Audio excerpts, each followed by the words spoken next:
Good morning Yaya Pasita. Masayang bati ni Rafael sa kanyang yaya. Kumusta po ang gising nyo? Ayos lang po ba kayo? Panipi. May nahanap ka na bang tao na makakasama ko rito sa bahay bukod kay Berto, ha Rafael? Sa halip ay tanong nito imbes na batiin siya pabalik.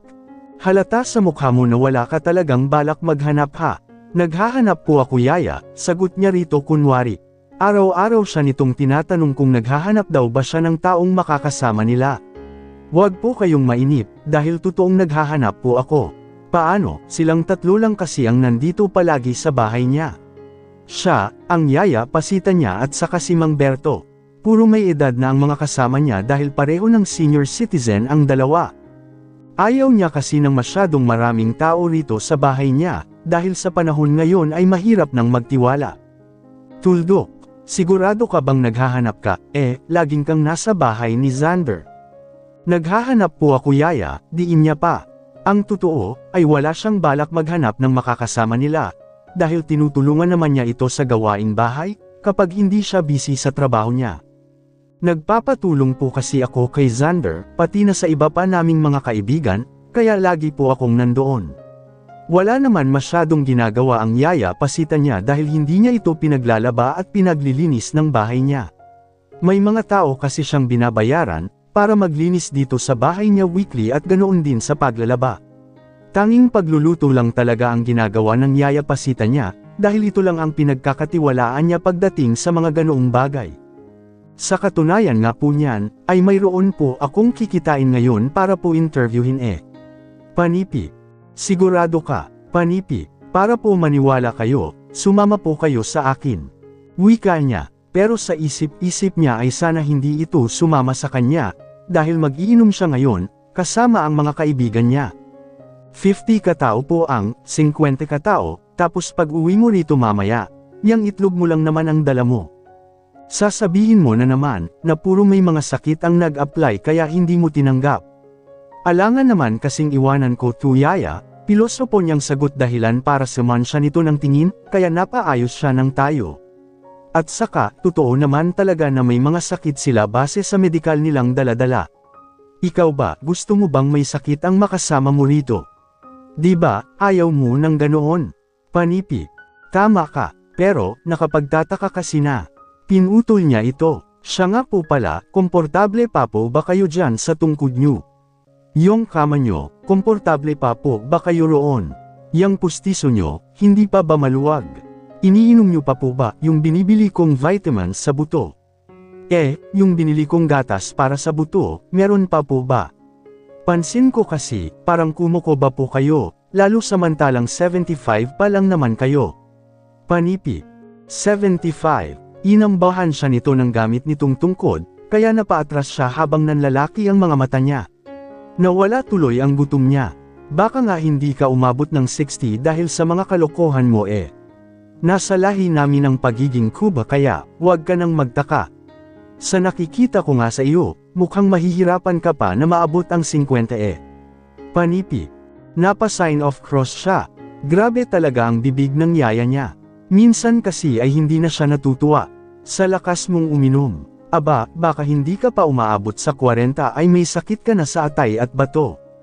Panipi. Yaya, huwag kayong ganyan dahil baka magkatotoo.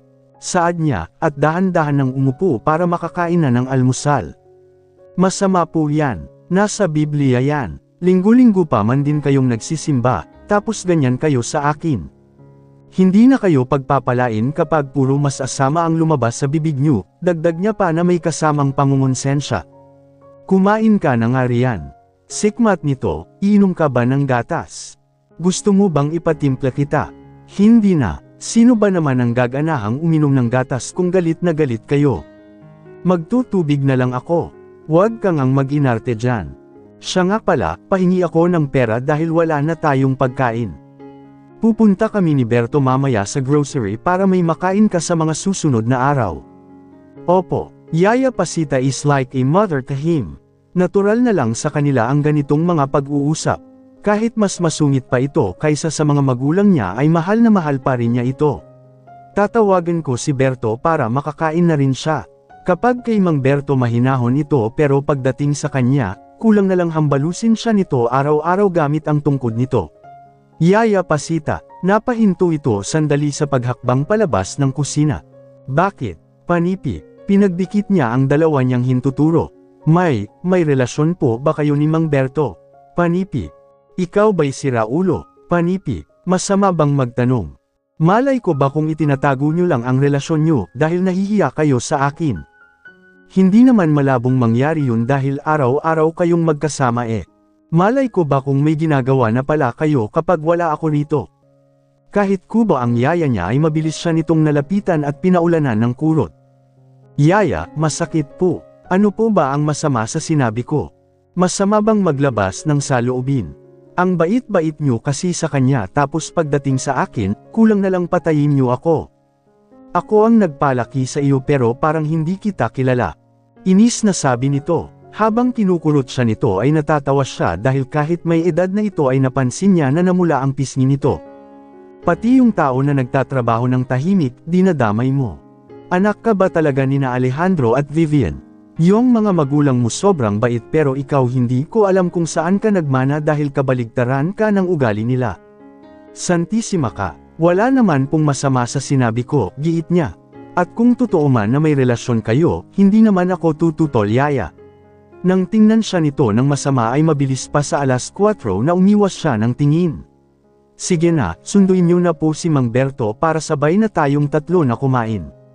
Ako na rin ang maghuhugas ng mga pinagkainan natin para hindi na po kayo mapagod. Panipi. Dapat ba matuwa ako? Panipi. Yaya, mahal ko po kayo kaya dapat lang na matuwa kayo. Suportado ko nga ang relasyon niyo ni Mang Berto eh. Pues, hindi ako natutuwa, Rafael. Lilinawin ko, wala kaming relasyon. Wala, Panipi. Tumango-tango siya. Oo na, wala na kung wala. Galit na kasi ito. Iba talaga kapag tumatanda na. Yaya, ano nga pala ang gusto mong pasalubong mamaya?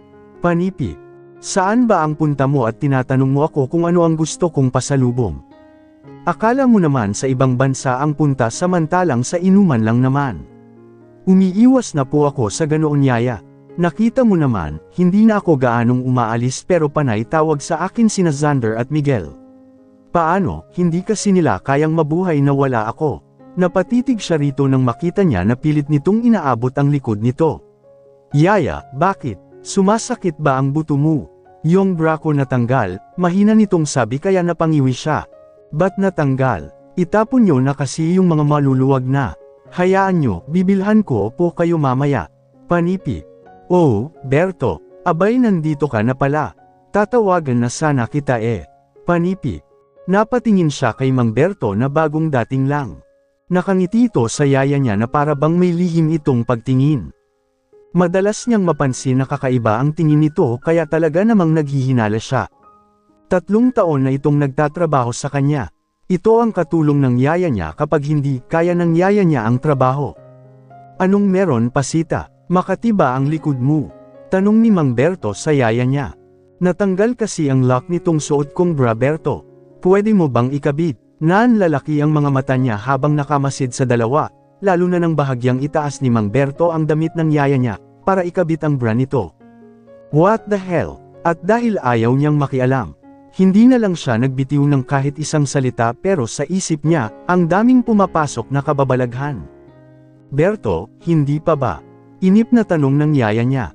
Kagaya nito ay inip na rin siya sa kamamasid.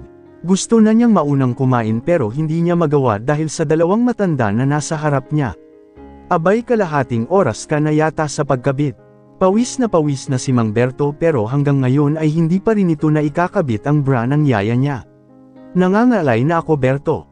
Aba, bilis-bilasan mo naman para makakain na tayo dahil pupunta pa tayo sa grocery. Panipi. Pasita, magpalit ka na lang kaya ng iba. Suhestyon ni Mang Berto makalipas ang mahigit 1 oras. Sa tansya niya, mukhang malabo ang mata nito dahil inabot ito ng 1 oras mahigit. Ang hirap ikabit eh. Isa pa, hindi na rin maganda ang hitsura at kulay nitong suot mo. May kalawang na kaya ang hirap ikabit. Naiihi na nga ako, tinitiis ko lang hanggang sa may kabit 2, kaya lang hindi talaga umubra. Panipi. Ikabit mo muna, mamaya ka na umihi. Pinigilan kasi nito si Mang Berto sa tangkang pag-alis kahit hawak na ng matandang lalaki ang puso nito. Yaya, magkakasakit sa batuyang si Mang Berto dahil sa ginagawa niyo, aniya nang hindi na siya makatiis sa pagmamasid sa dalawa. Umupo ka na rito at nang makakain na tayo. Binalingan niya si Mang Berto. Pumunta na po kayo sa banyo at iwanan niyo po na yung ginagawa niyo. Mas mahalaga po ang kalusugan kaysa sa bra na yan. Sige iho. Pag-alis ni Mang Berto ay sinita niya ang yaya niya. Yaya, dapat babae ang inuutusan mong magkabit dyan sa ano mo. At saka, bakit kasi? Sino ang uutusan ko, gayong tatlo lang naman tayong nandito. May kasama ba tayong babae rito? Di ba wala naman? Alangan namang sa iyo ko pakabit to. Bakit? May alam ka ba sa ganito? Oo naman. Sa isip-isip niya, di na nga niya alam kung ilang babae na ang tinanggalan niya at kinabitan ng bra. Every man knew about that thing.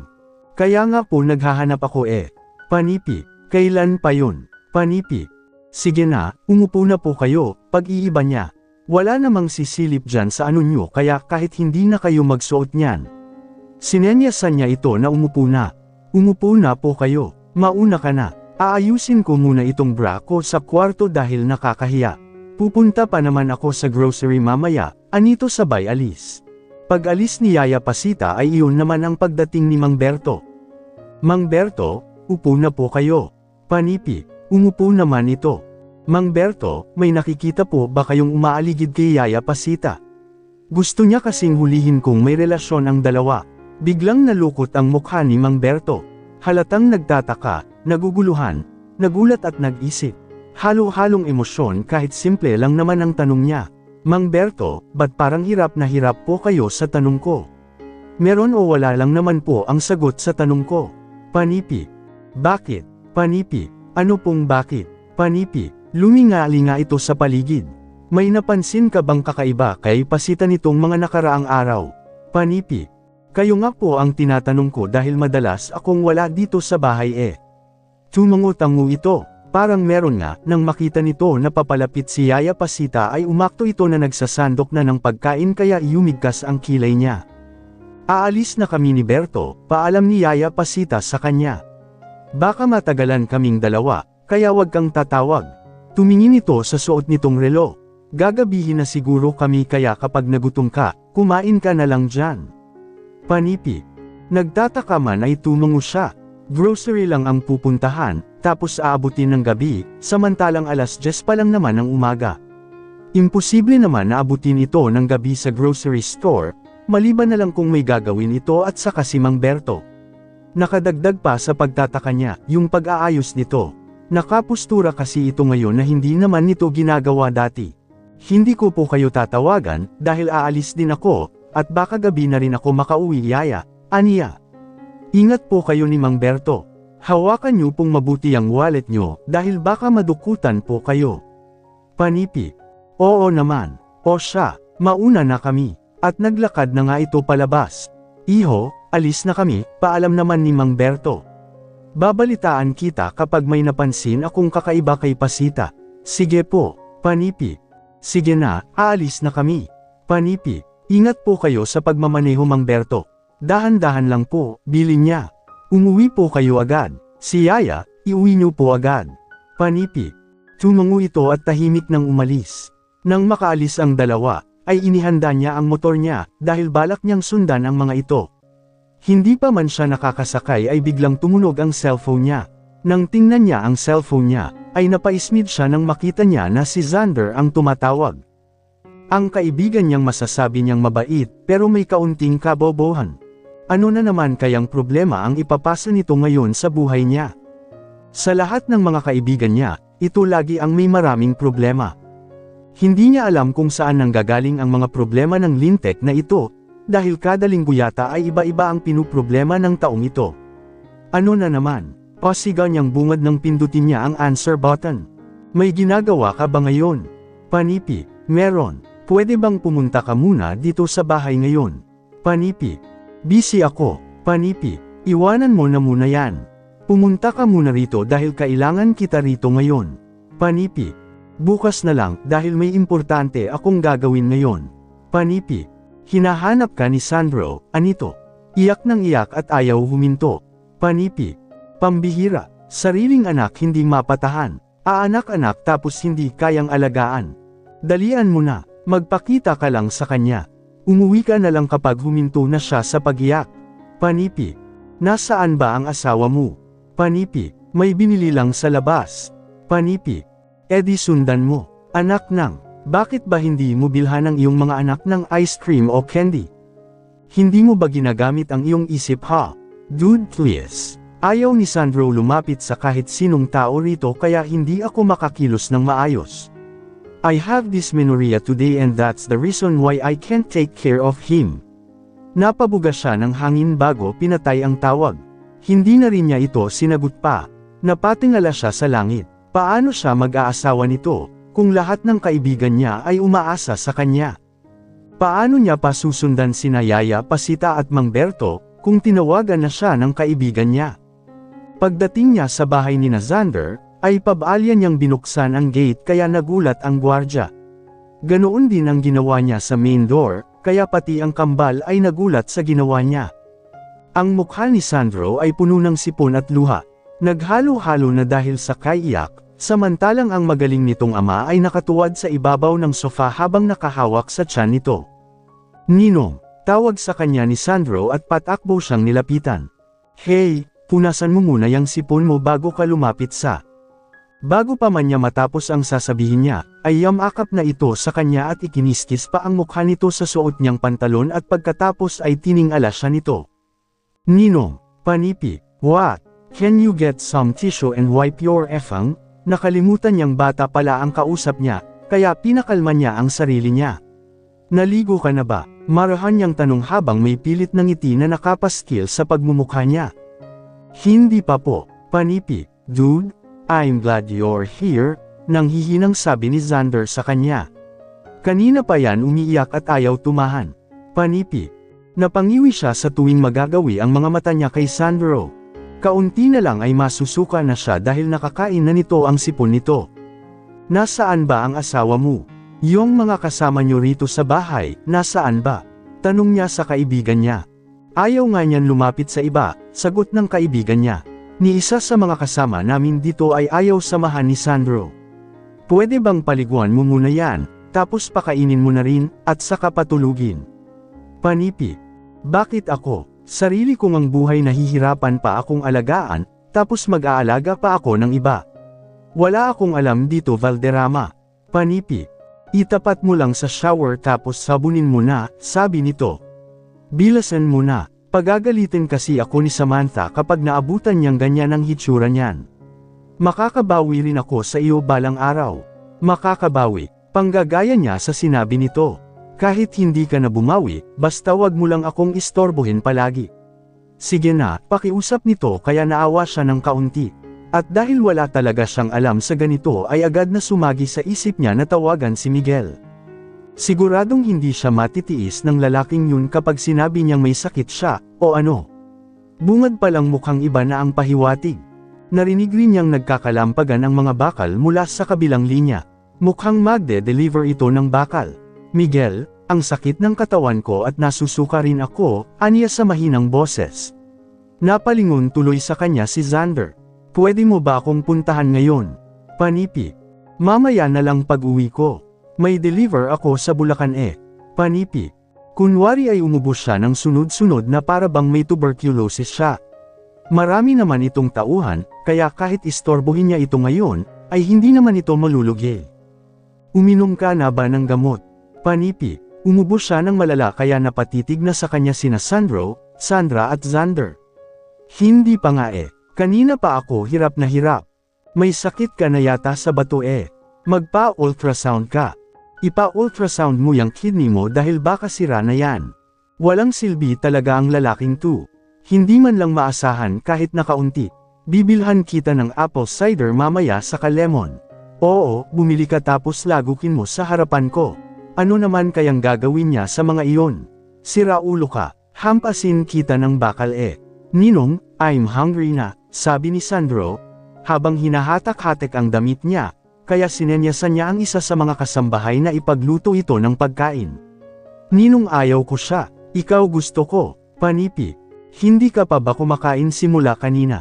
Panipi, hindi pa. Wala si mami ko eh. Panipi, ano ngayon kung wala siya? Paano kung isang taon siyang hindi umuwi? E di isang taon ka ring hindi kakain. Ang arte mong bata ka. Manang-mana ka sa ama mo. Namimili ka pa ng mag-aalaga sa, napahinto siya sa pagsasalita. Nang mapansin niya na nanginginig ang labi nito, indikasyon na iiyak na naman ito. Gusto mo bang kumain ng ice cream mamaya? Magiliw niyang tanong bigla, kahit gusto niya pa sana itong pag-alitan, dahil sa kartihan nito. Tumungo ito, opo, panipi, bago yun, maligo ka muna. Magbabad ka sa banyo para mawala yung sipon mo. Panipi. Okay po ninong, sagot nito. Dude baka madulas sa banyo si Sandro, nag-aalalang sabi ni Xander sa kanya. Huwag mo siyang hayaan roon. Samahan mo siya, panipi. Oo na, panipi, ninong sama rin ako sa inyo ni Sandro bili ice cream. Hinabol siya ni Sandra habang papunta siya sa banyo. Naligo na ako, malinis na ako, wala akong sipon. Then, it's good news, aniya. Kung dalawa kasi ang aalagaan niya ay baka hindi niya kayanin. Did you eat already? Yes ninong. Ang gawin mo, pumunta ka sa room mo tapos matulog ka. Panipi. Ninong kagigising ko lang po.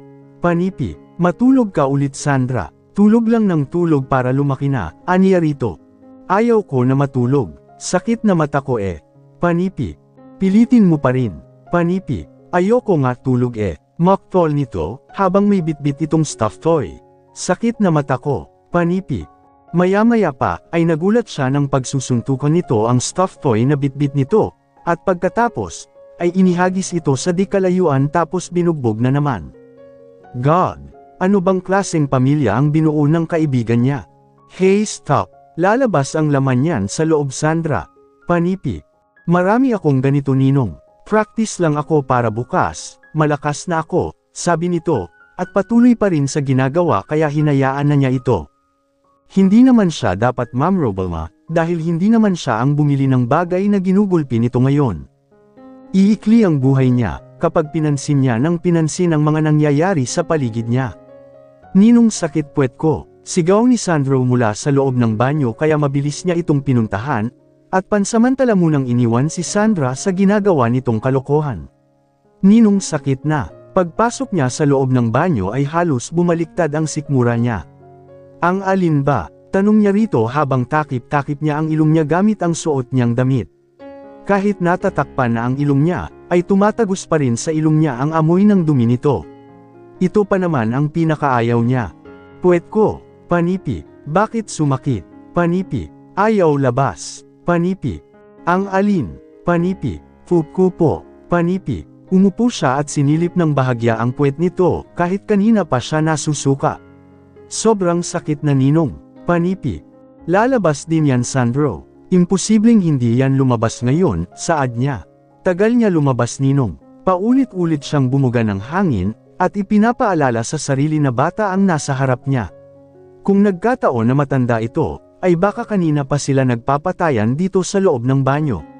Nang may kumalabit sa kanya, ay mabilis niya itong binalingan habang nakasimangot siya. Rafael, ako na riyan. Nakangiting sabi ni Samantha, ang asawa ng kaibigan niya. Saan ka ba galing? Tanong niya rito, habang nakasimangot siya. Ikaw na talaga ang bahala rito, dahil uuwi na ako. Kanina pa ako nasusuka, kaya hindi na ako magtatagal dito. Daig niya pa ang hangin sa bilis ng kilos niya. Paglabas niya ng banyo, ay nabungaran niya na lasog-lasog na ang kaninang stuffed toy na pinagbubugbog ni Sandra kaya nagkalat ito sa sahig.